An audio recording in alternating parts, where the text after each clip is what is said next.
And joining us now, president of Strellmark LLC, Hillary Fordwich, host of the Naughty But Nice podcast, Rob Shuter, and back on set, former Trump Deputy National Security Advisor, K.T. McFarland. All right, Rob, I'm going to start with you here. Something tells me tonight is going to be quite extraordinary. You heard us all saying we really are excited to know what Melania is going to wear. I mean, let's be honest. It's a state visit, but I mean, the fashion should be fantastic. Bob's really excited. Rob, you always have your ear to the ground on these things. What can you tell us?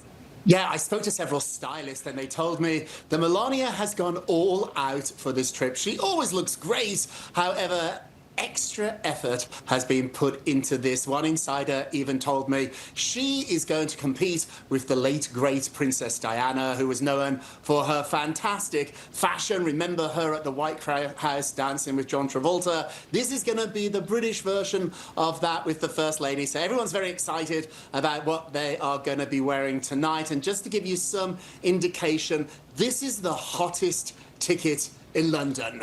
People in London have not been begging to get into an event for a very, very long time. This is where everybody wants to be tonight. Hillary, what do you think Melania is going to wear? No, I'm kidding. I'm kidding here. Seriously, though. Oh, Bob. Why do you think President Trump got invited back for a second state visit? Why do you think this happened?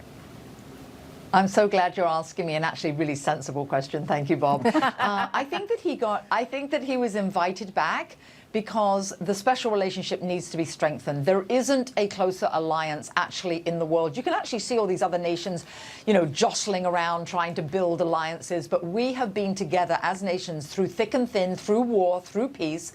And I think that the reason he was invited back specifically, very specifically, is for economic reasons actually, as well as political and military reasons. So all three of the above, there are going to be nuclear plants built up in northeastern England and Hartlepool. That is very important for the nuclear energy that's needed for AI centers, for all that data, where it takes about as much energy as New York City just for one day. And then you also see the investment from Google. This will mean jobs. 1 million millionaires leave the UK every 45 minutes. This is Prime Minister Keir Starmer trying to stop that hemorrhaging, and it'll be good for American businesses and good for international trade.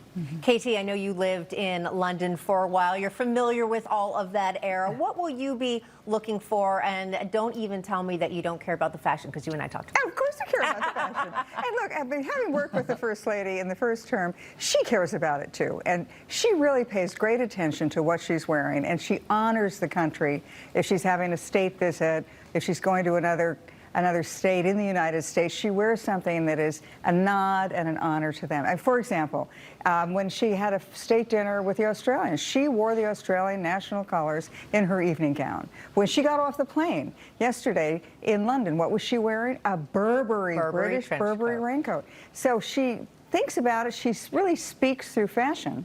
And I think she will do she will do us proud, and my guess is that she'll do the Brits very proud. A lot of respect there. Yeah, absolutely. Yeah. It's important. Yeah. Rob, talk about the reception. We saw a little bit of that from some of the people over there that our correspondents interviewed. Well, what do you think it really is like?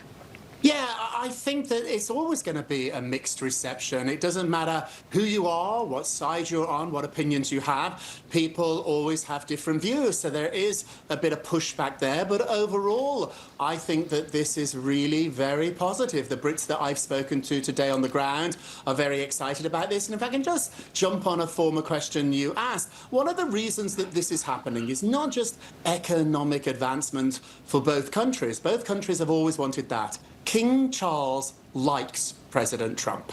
They get along. We've seen them joking together. This is a really fun day at the office for King Charles, and he doesn't have many of those days. He has some really dull days, and so to have the President Trump in town for a few days is going to be a joy. If he didn't like this president, he wouldn't be staying at Windsor Castle. He's staying at the castle tonight. That's very rare. I think the last time a president did that was Ronald Reagan. So there's a personal relationship here too.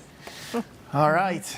I love all this inside scoop. I'm very excited. It is. Yeah. Okay. KT, Hillary, Rob. Yeah, but the other reason that they're staying at Windsor Castle is because Buckingham Palace is under renovation. Under renovation. That is true. True. Yeah. That's a good point. Yeah. All right. Okay. Thank you all.